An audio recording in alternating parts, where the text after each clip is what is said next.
So it's a very exciting episode for you guys today. We're going to talk about cybersecurity. And the threat will not be from the driver which is falling asleep. The threat will be from a cyber attacker. Imagine, instead of COVID, the virus was a computer virus and it had crippled the entire network of the globe. Customers expect security as part of the vehicle. They don't expect to pay extra for cybersecurity. Automotive in a net is 25 years behind the IT infrastructure. And I agree with you 100%. Thank you so much for pointing that out.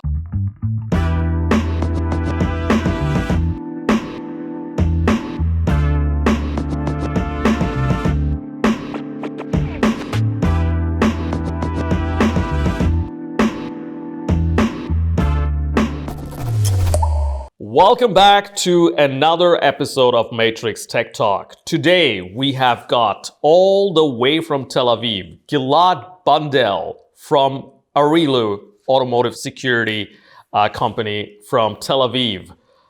Gilad, welcome to Matrix Tech Talk. Nice being here. Thank you. So it's a very exciting episode for you guys today. We're going to talk about cybersecurity.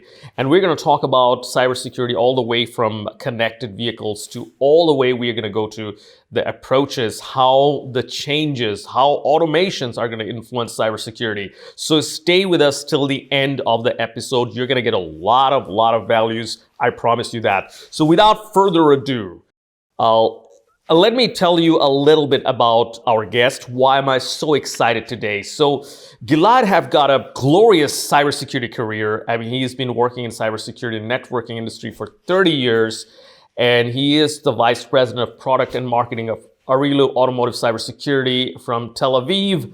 And I would then give it over to Gilad. Gilad, why don't you tell our audience a little bit about yourself, your passion and your background, and most importantly, what got you in cybersecurity? I started actually computers as a kid. So I had a small board at home with a microprocessor.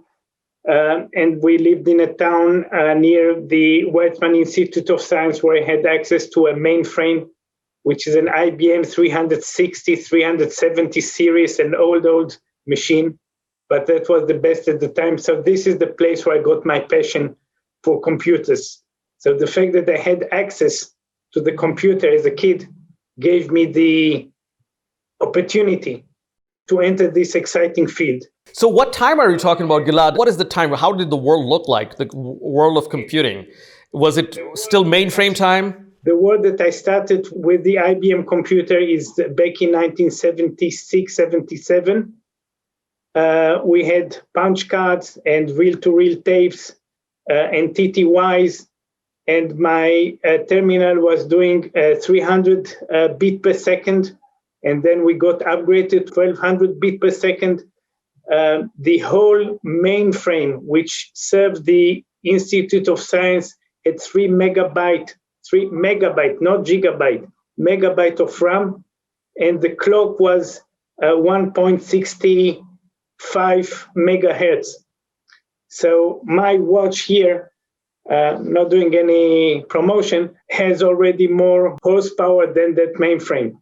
So we've gone a long way since then. One of the things which is interesting to say is that I worked with one of the scientists that had to do a lot of calculations.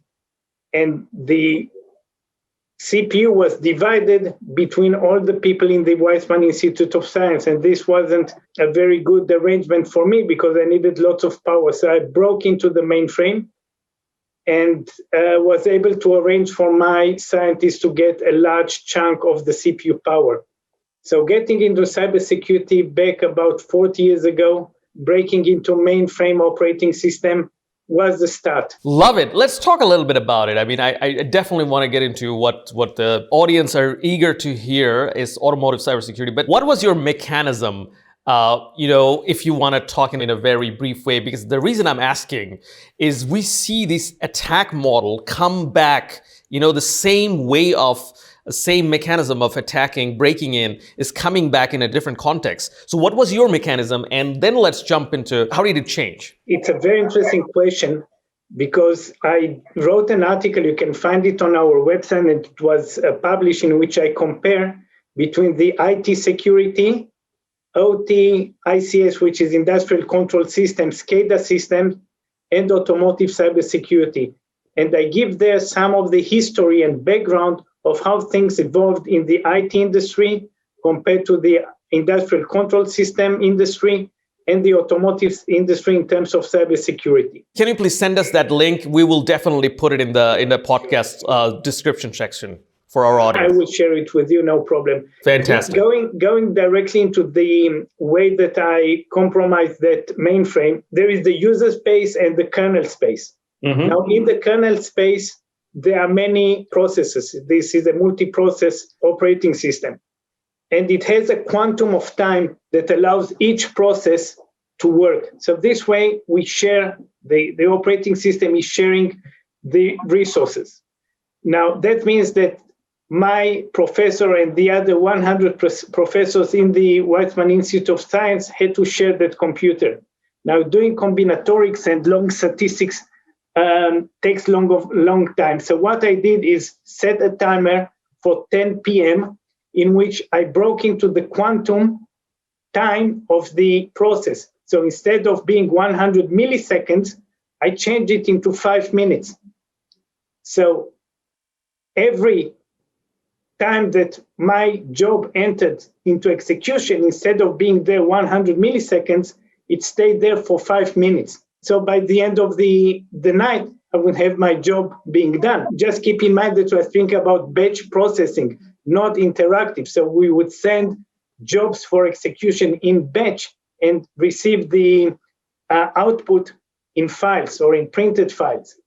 This is the way it worked back then. You essentially changed or manipulated the scheduler to give you more CPU time. Exactly. And I was able to do this by finding a vulnerability in the IBM operating system. I took that vulnerability and turned it into an exposure once I found a way, how can I exploit this vulnerability in which I could access one of the registers in the CPU and change it.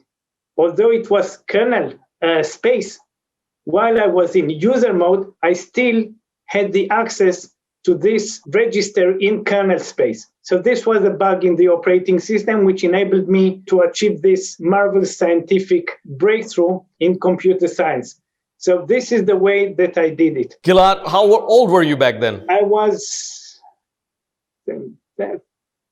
15. I was in high school. You was in high school.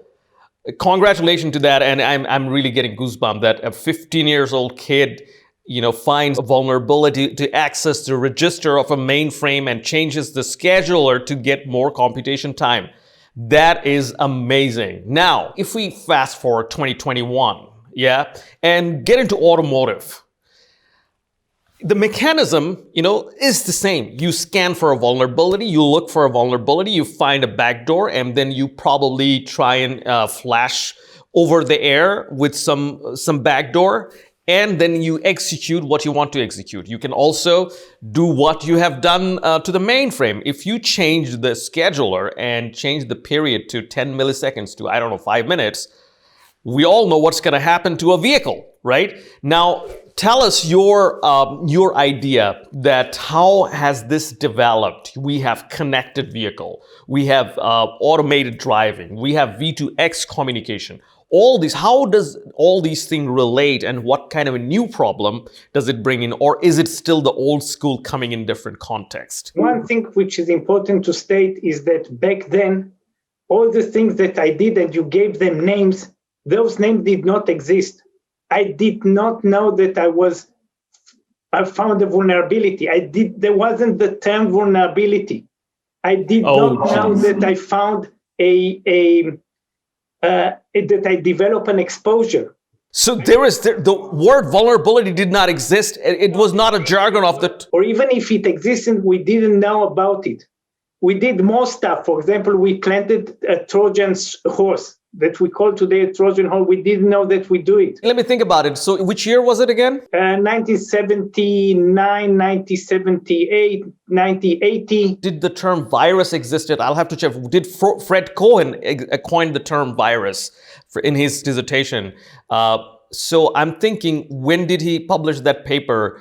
Did the term virus existed back then? We did not know those terms. Those terms came into notion many years later. Many years later. In literature, in scientific articles, you might have found those things, but the fact that someone coined a term doesn't mean that the following day everyone is using it. Got it. So it probably existed in the academic community, research community, among the nerds, but it was not pervasive as it is today.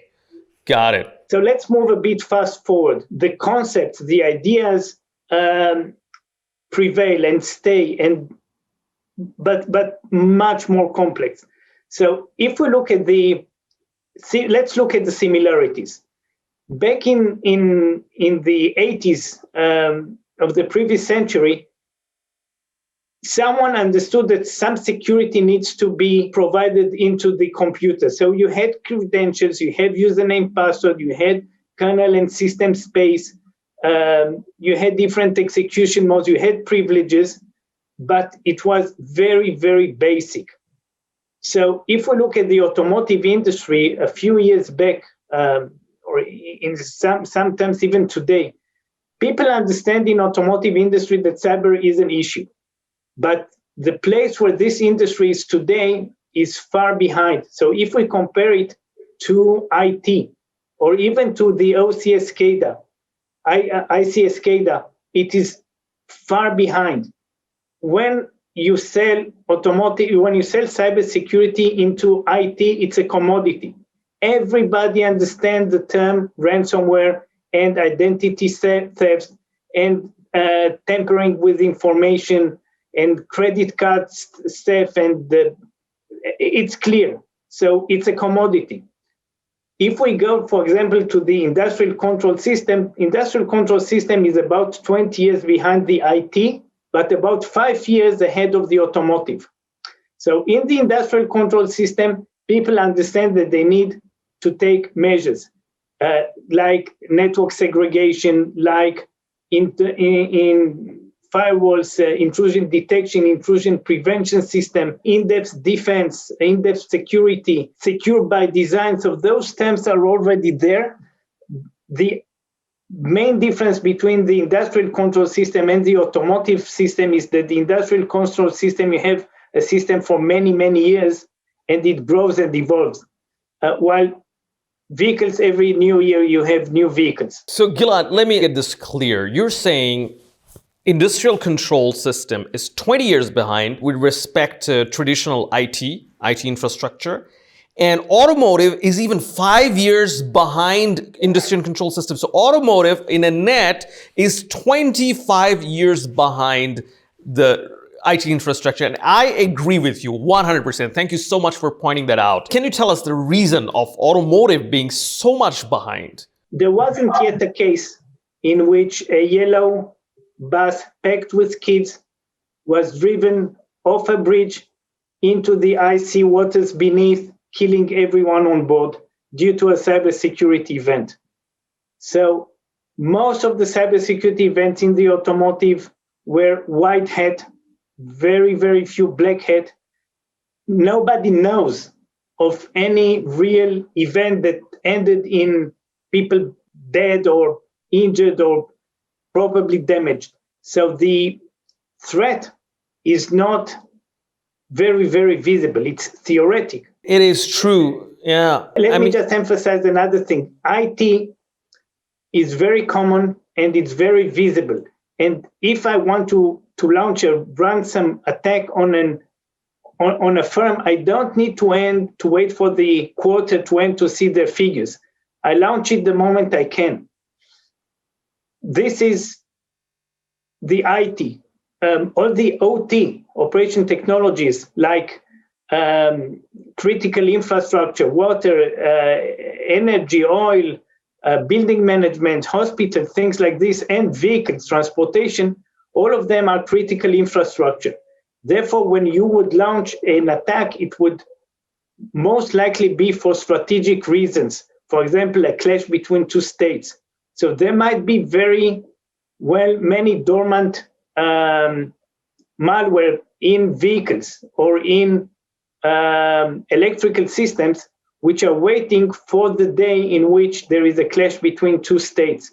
We can give an example in the electricity where there was a misunderstanding between the Ukraine and Russia regarding some territories there. And allegedly, I don't say that I have the proof in my hand, but probably some Russian hackers caused a power failure in the Ukraine, which persuaded the Ukrainians that they might be more flexible in the negotiations with the Russians. So this is a case where a strategic attack was launched on critical infrastructure on a specific time for specific reasons. I suspect this might be the same with the automotive industry. So if you might have a war between two states, and now you try to concentrate all the reserves using buses, and the enemy is able to attack via cybersecurity attack the buses and hold them in their tracks, disabling one country to mobilize all the reserve forces, it gives a huge advantage to the other side. Equally, if you can cause a cyber attack on the tanks and cause them to stop moving, they become a sitting target. So you can just shoot at them and they would not harm you.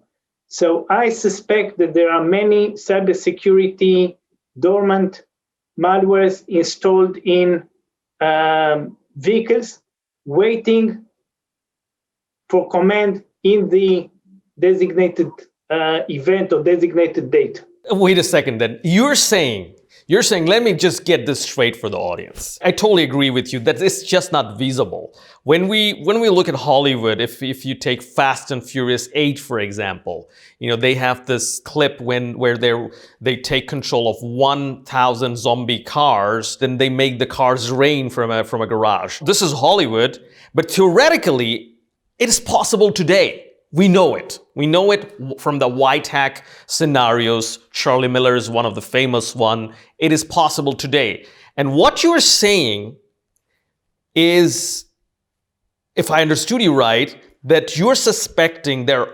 already spyware/malware injected in our vehicle, but they're just waiting for the right time. Is that what you're saying? Yeah, let's see who is the enemy and what's the motivation.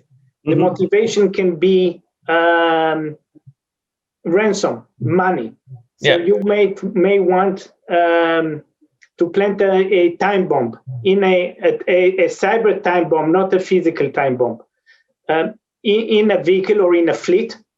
And we can speak later what is the difference between protecting the individual vehicle and protecting the fleet, because there are two different approaches to this. And then you threaten the OEM, for example, the fleet owner, that you are going to cause damage to their reputation if they do not pay you so many bitcoins by a designated time. And you can prove this by setting one of the vehicles attack. So you can prove that you can do it. We don't know how many such cases occurred. We don't know in the supply chain or via OTA or via any other vulnerability, someone was able to plant a malware in a specific vehicle or in a fleet and somehow got ransom money from the fleet owner. But this is with the financial reasoning in mind if I'm the hacker. If I'm looking at a strategic attack, that would be a state actor, a terrorist organization or a state that would try very much to plant some malware into the enemy, potential enemy transportation system. This you would not know about until there is a good reason for the malware to be activated. So this is a dormant malware. If we look at the sibling in the Ukraine, the allegedly Russians planted the malware long ago before it was activated. And only when the negotiation did not prove to be as effective in the benefits of the Russians thought that the Ukrainians might be more flexible if they think in the dark. And apparently it worked. The same might happen in a wartime. And it's important to state that it's not that we're fighting a state against a state as it used to be up until about 80, 90 years ago. It's also against non-state organization or fake ID, like a state impersonating a non-state body and not under the state flag. So you don't know exactly who the enemy is and what is the reasoning in real time. But yes, I do think that as part of the cyber arm of the enemy, yes, they're taking action. If we look at the Israeli Defense Forces, once we used to have three branches. We have the Army, the Navy, and the Air Force. A few years ago, a fourth branch was added, the cyber branch. So now the Israeli Army is with the Army, Navy, Air Force, and cyber. And there is an intelligence branch as well. But in terms of where we're fighting in 4 domains, not in 3 domains. Totally agree. You know, cyber weapons are massively underrated. People don't really realize the potential of cyber weapon. We have seen the catastrophic result of using nuclear weapon during the Second World War, but we haven't actually yet seen how much is the potential of a cyber weapon. It is way more deadlier than a nuclear weapon, in my opinion, like a time bomb, a cyber time bomb. You know, it can cripple the whole world. Imagine, you know, instead of COVID, the virus was a computer virus and it had crippled the entire network of the globe. I would bet a bigger disaster than a biological virus. Now, with that in mind, I will definitely want to hear your opinion. I want to go a little bit toward autonomous vehicle, all the things that are coming. How does it open more for cyber attack? What are we opening up with these technological advances? Let's start with the first one, which is the automated vehicle, then the connected automated vehicle, and then the cooperative intelligent transport systems. Each one of them is adding a lot of benefit, but together with any benefit comes the risks. So the automated vehicle, you take over some functions that the human driver used to have, and you do it in software.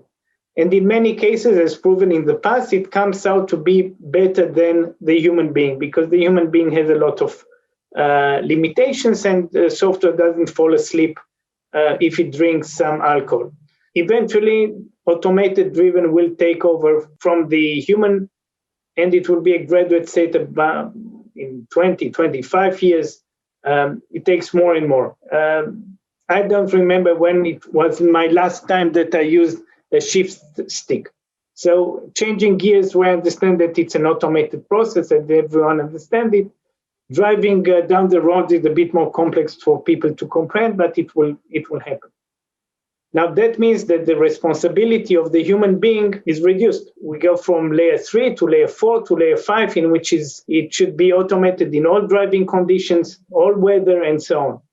In some cases, there isn't even a wheel, so there isn't a driver on board. That's excellent news for human beings. I would not train my kids as a taxi driver, not an occupation with any future, but that means it's a lot of computers. And a vehicle, is actually a set of computers that the only reason that they have wheels is so they won't be scratched by the road. So you have now 100 computers inside, and they will be more and more complex, and they will take more and more responsibility. That means that the attack surface and the risks associated with this just increase. So we need to take a very good secure by design approach and install the right measures to protect the vehicle against cyber attacks. So if you're driving today, you have threats from your neighbor driver that might be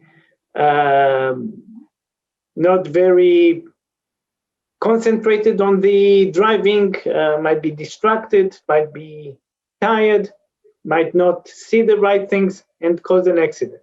So I'm not saying that automated driving will make all accidents go away, but definitely reduce, and we will have new threats. And the threat will not be from the driver which is falling asleep. The threat will be from a cyber attacker.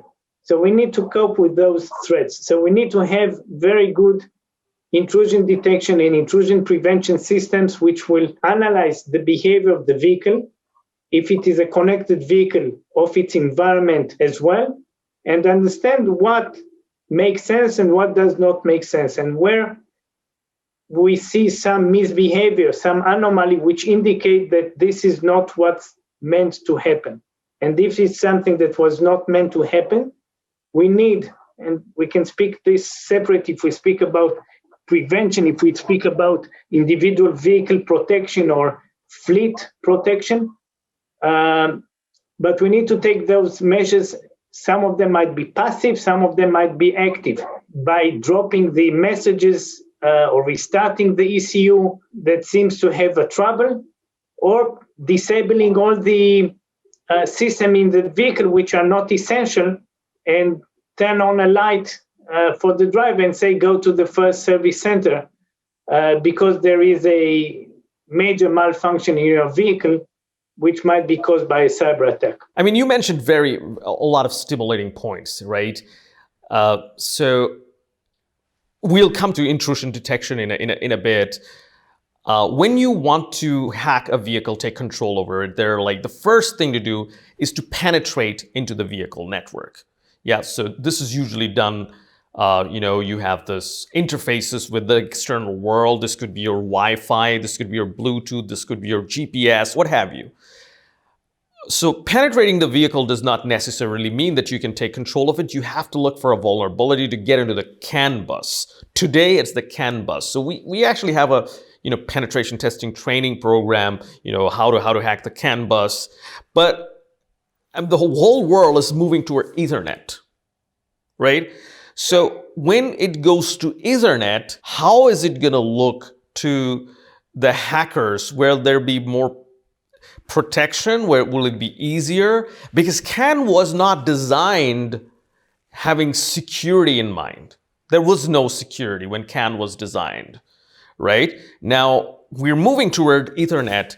Are we doing any better, or are we making it more vulnerable? So CAN bus, when it was designed, there was no security in mind. In CAN bus, you can do nearly anything. It's very hard to protect CAN bus. You can add some authentication, but it's very hard to do it. You can do some firewall and some intrusion detection, intrusion prevention in the gateway. In many cases, you cannot prevent. So if there are two ECUs on the same bus which attack one another, the gateway, the most it can do is to determine and detect something, but it cannot prevent because it's a bus topology. From the other side, CAN bus was a local automotive only protocol, not spread in other places. So not so many people got interest into it. Moving into the automotive Ethernet, it's a very right step from the automotive industry to do. Moving into new capabilities, new technology, new features, and new flexibility that you have. Together with all this, you gain risks because Ethernet is a full 7-layer protocol. It's not Ethernet on its own. It's Ethernet, on top of it IP, IPv4 or IPv4, v6, on top of it TCP, UDP, and other protocols such as ARP. On top of it, you have application layer such as SAM IP, DOIP, DDS. You have the video things, which is AVB and AVTP. You have timing protocols. So it's a whole mess. So the whole stack, and we should see it as a stack and a combination of many protocols, means a lot of complexity and a lot of new software. A lot of complexity and a lot of new software translates very easily into I will find a way in, because this is new and it will take time. The canvas took 20 years to stabilize. In the IT industry, it's still not there. In the IT industry, still there are many vulnerabilities, and every day there is a new attack. If we look at connectivity, let's say I wanted to attack a vehicle from the cellular, so it's IP over cellular, going into the gateway, and from then canvas. So that means that I need to change the protocol in between. I'm doing IP over cellular, moving to canvas protocol. Now that I'm doing IP end-to-end, I have a hacker in the most remote place in this universe, and it has IP connectivity to the last ECU in the vehicle. So yes, there are gateways. Yes, there are a lot of security means along the way, but it's one protocol, and one protocol which can be routed. And it's much easier to jump in a gateway with the same protocol than with different protocols. So this is the bad news. The good news is that people start thinking security from day zero. So many things are designed with security in mind. So networks are being segregated.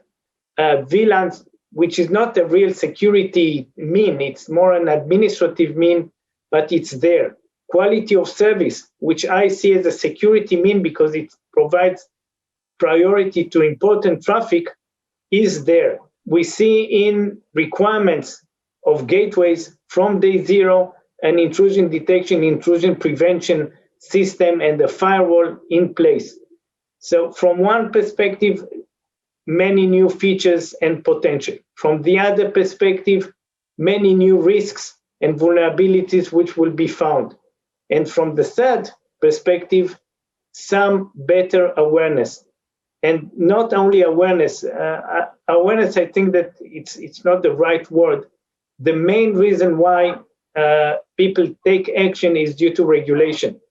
There were so many webcasts and podcasts regarding regulation, so I don't think it was spending time on saying again and again all those numbers. But in principle, this is a drive in the market. So yes, there are professionals and responsible and adult people which acknowledge the risk and the issues of cybersecurity.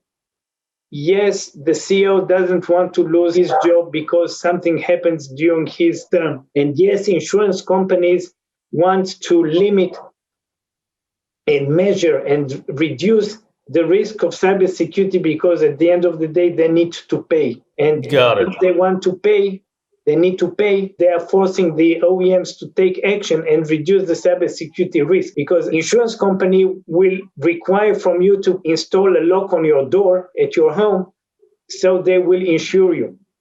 So the same goes with OEMs. But the major factor here is regulation. So if you have a new vehicle, you want certification, you need to pass through the regulation and local legislation, so you get to have your vehicle running on the road. Otherwise, it won't work. So this is the main drive. Got it. So you're saying that, Ethernet, not only Ethernet, many other technologies like automated driving, connected vehicles, and so on, and then move from canvas to Ethernet. It's going to make it more complex, hence more possibilities. At the same time, you also talked about, what are the interests of different stakeholders from insurance to OEMs? What are the interests? Why they want to inject more stringent cybersecurity in the vehicle?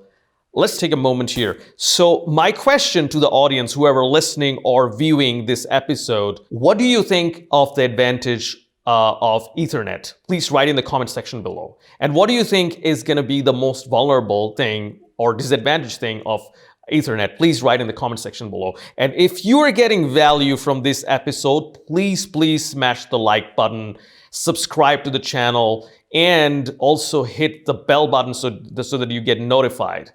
And keep enjoying this episode. We're going to also talk about how to solve this. What are the solutions we have? And Gilad is going to talk about much more exciting stuff. So stay with us. So Gilad, I'm coming back to it.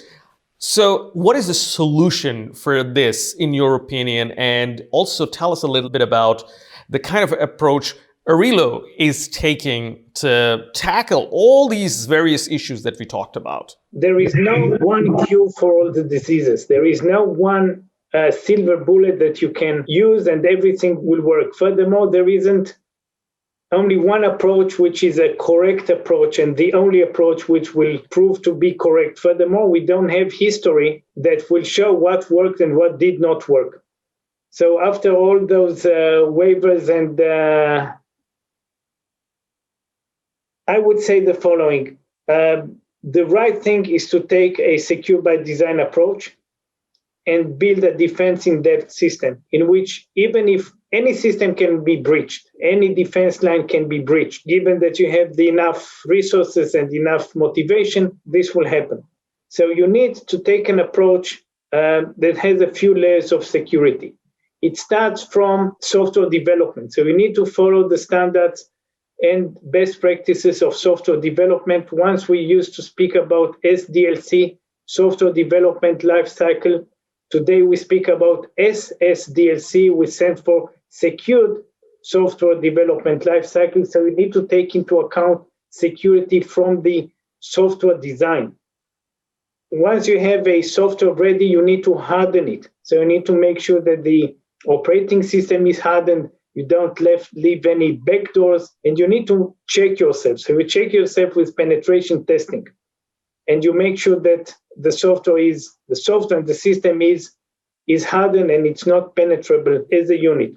If you look at the whole system, you need to take a TARA threat assessment risk analysis process in which the whole system is being analyzed to determine what are the threats, what are the attack scenarios, what are the attack surfaces, and what plan for risk minimization you should take.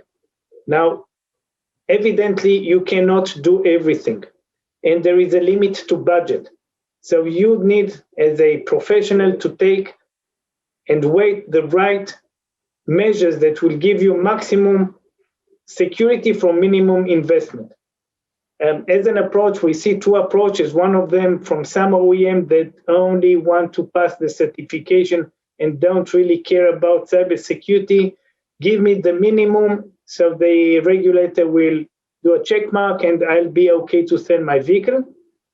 From the other side, we see more mature and responsible OEMs that not only want to pass the certification, but also provide real security to the customers. Customers expect security as part of the vehicle. They don't expect to pay extra for cybersecurity. As you don't pay extra to have a safety system or safety brakes.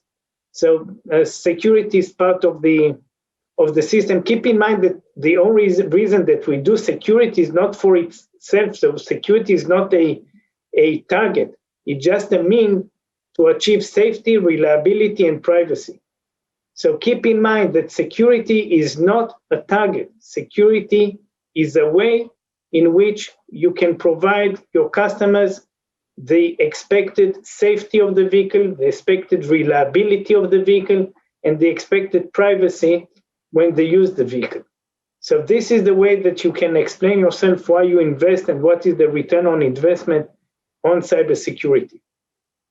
So going further to how we protect, next we need to design the network in such a way that it will have the right security means, segregation of segments, and right design, so it will work in a proper fashion. All the connected devices, which is the TPMS and the key fobs and the Bluetooth and Wi-Fi and cellular interfaces, and we can speak separately about the 5th generation 5G of the cellular and its impact on the vehicle, on its cybersecurity. all those need to be protected. So you need to protect the traffic which is incoming into the vehicle and traffic which is outgoing from the vehicle, because you can attack from the vehicle the cloud. And you need to protect the internal network. Any attack will go through the network. There is no way to do an attack that does not propagate on the network. So the network is the best indicator for what happens in the vehicle.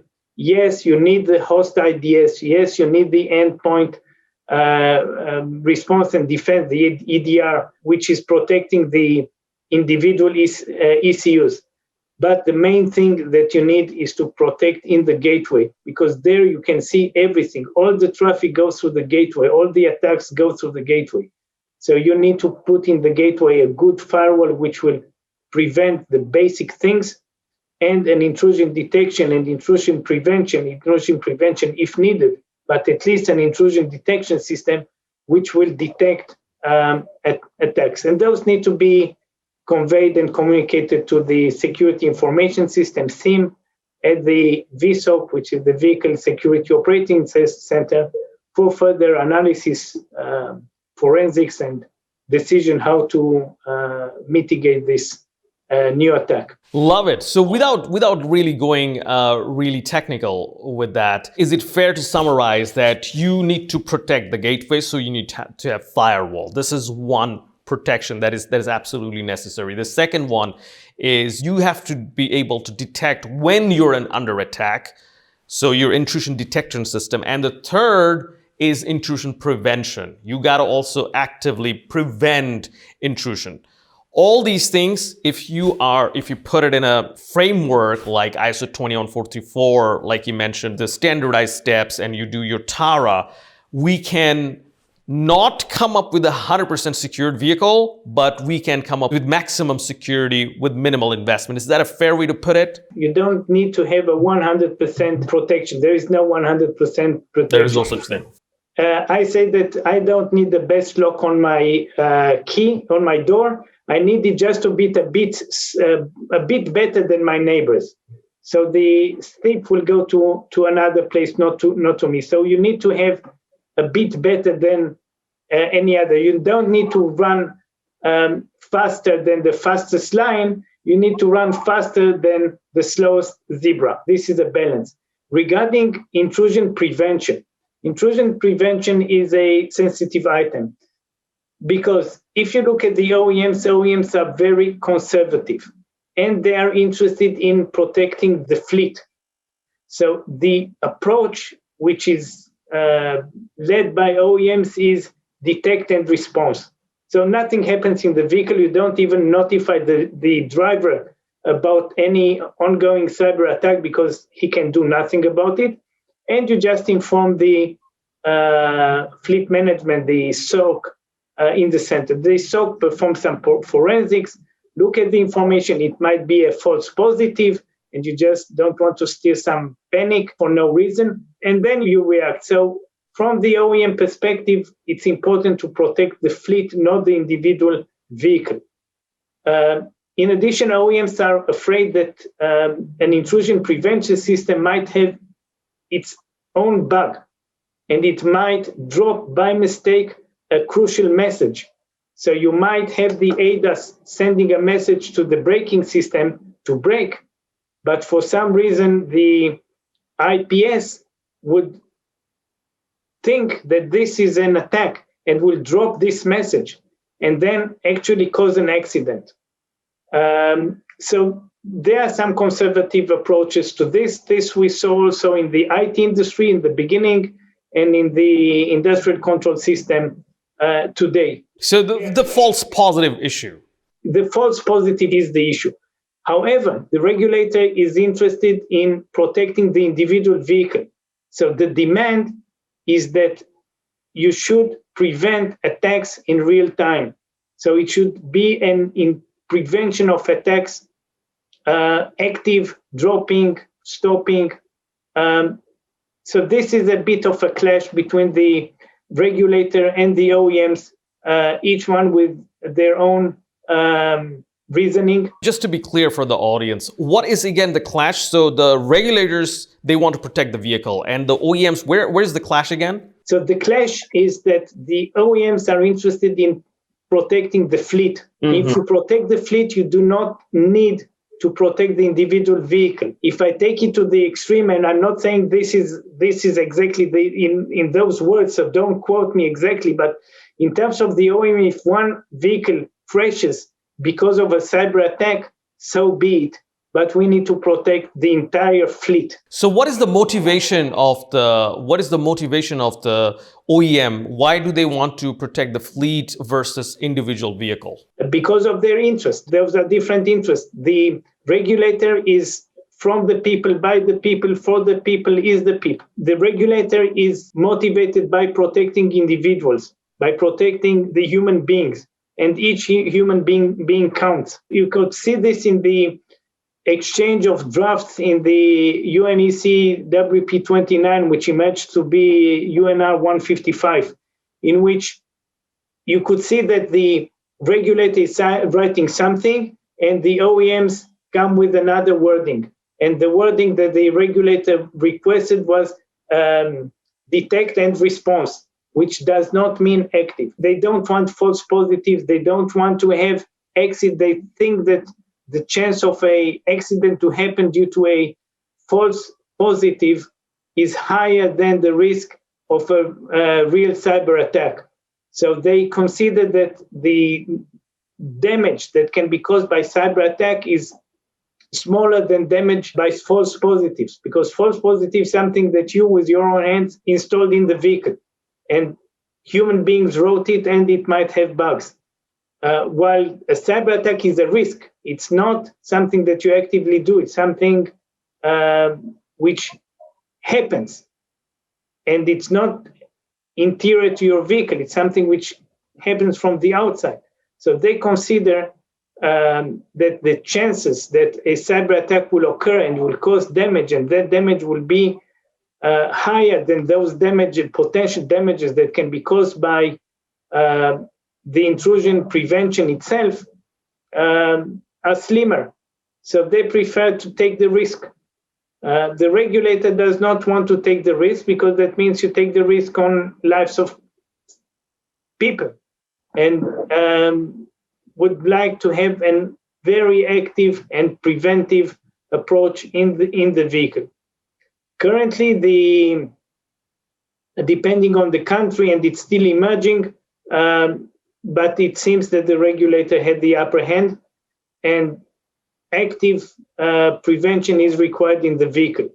So for everything, there is a way to go around it. For example, you could have active prevention on the network layers. For example, the Ethernet IP, TCP, UDP. This would be a firewall, and it would be an active firewall. But for the more complex things which require deep packet inspection, deep content inspection, a stateful inspection, be sensitive to the vehicle context, looking at signature attacks, things which are much more complex, those would be only reported and analyzed by the OEM. So this is a balanced approach in which part of the protection is active, as the regulator is aiming, and part of the protection is passive, as the OEMs are wishing. And this way you create a case in which, yes, you have active protection, but it's limited to things which are very, very deterministic. And the chances of a false positive there are very, very, very, very small. Active protection is then the name of the game. With that, I want to go back where we started. Like, when you were 15, you had this mainframe hack, and the word vulnerability was not even, we don't know if it existed, at least it was not as prevalent. We didn't know about viruses and we knew nothing. Now, if you have to give advice or talk to a 15 years old today, life is so different. They have access to so much of technology, right? And it all comes back to what we're talking about, how easy it is to hack into a vehicle. Like in our cybersecurity training, we show how easy it is to hack into a vehicle, especially the ones from 2012. In the street, they're like no protection at all. Reminds me of When I was studying computer science in late 90s, early 2000, we had this Windows Messenger that we could sniff in the network. There was no protection back then. The same scenario has been repeated in a different way. CAN is absolutely unencrypted in some of the vehicles. I mean, anybody can hack into it. So what would be your thoughts on that? What is easily doable for anyone today, and how should we take this, the whole changes that's coming? If you were 15 years old today, how would you take this? How would you go about it? I would say, first of all, walk, because you are 15, and at 15 you don't need to drive and you don't need to care about vehicles. Better exercise. In terms of the approaches and how they should approach, it's so complex. So let's take a bit to the encryption, and then I'll go back to the original question. We have in CAN bus SecOC, and we have in Ethernet MACsec, and we have SSL, and we have TLS and DTLS, and we have all those encryption mechanisms. V2X has the authentication and the signature or MAC attached to the messages. So let's say that it's authenticated, but this does not answer the question what happens if the other side was compromised. So you have a very, very secure channel, encrypted, protected, authenticated, anti-tamper, its freshness is guaranteed. You have, let's say, a platoon of 100 trucks that communicate via V2X, and all of them are authenticated, and you have a certificate, and everything is fine. But the first vehicle, the software was compromised, and the software now sends a message that there is a blockage in the road, and this message is being propagated and distributed and conveyed to everyone in the platoon. And now we have 100 vehicles stopped in the middle of the road, because the first vehicle was compromised. And it's not that the channel is not secure. The channel is 100% secure. And the vehicle, yes, it's the first vehicle. It's not another vehicle. It's the first vehicle. But you didn't protect the software. You protected only the channel. So in those cases, you need to look for misbehaviors. And you need to do complex things like sensor fusion. And you need to understand that you have many sources of information. So if I would go to that guy and try to teach them and guide them where to go into the more complex signal processing, in which you take multiple sources of information. You have your own sensors in the vehicle. You have external sources from the V2X, from other vehicles, from the roadside units, from pedestrians, from the grid, from the cloud. And the only place where you can take responsibilities in the vehicle, and you need to be able to take all those sources of information and run the algorithm, and run a very fast algorithm, because you don't have time there. And you need to decide that this source of information is a malfunction, and this is a misbehavior, and it's not plausible, and you should take it away and disregard it. And making such a decision to disregard a message of a road blockage is a very hard decision to make, and it has a lot of impact, and it might end up in an accident because it might be right. And here we come with the dilemma of the OEMs. They have the dilemma: do I take active action? This is an intrusion prevention, and in this intrusion prevention I decided to disregard a block in the road and decided that there is no block there, and I decided to continue driving, and I made a mistake and caused an accident. So there are many complex things there. Just to take one step ahead regarding automated driving, there is a very good question. You got the vehicle in a situation that you have a 100% accident. So now there is no question whether there is an accident. Now you need to decide whether you take the car to the right, to the center, or to the left. On the right-hand side, you have a young girl. In the middle, you have a lady. And on the right, you have an old lady. Now, you need to pick. The trolley paradox. Yeah, a very good decision here.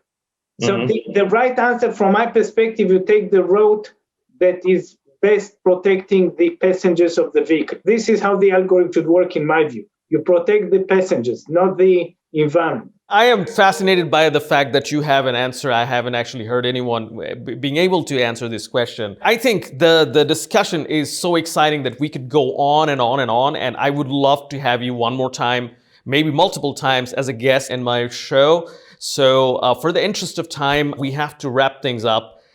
Gilad, it was super interesting having you. I'm sure the audience is going to love it. So to our audience, if you even have questions to Gilad directly, please write it in the comment section. We will be in touch and he will be answering. Please also tell us if Gilad comes back to our show one more time, what are the topics that you would like to hear? We will adjust accordingly. And please smash the like button, share this video, subscribe to the channel, and hit the notification bell. This would mean a lot to us. Thank you so much for watching, and we'll see you in the next episode. Gilad, it was wonderful having you. Thank you so much. Thank you so much for watching our video. Please click the link below to schedule a free consulting call with us if you need any help regarding the topic of the video. One of our staffs will get in touch with you and would be happy to schedule a free consulting call with you and happy to help you in any of these topics. Please click the link below now, and we'll see you in the call.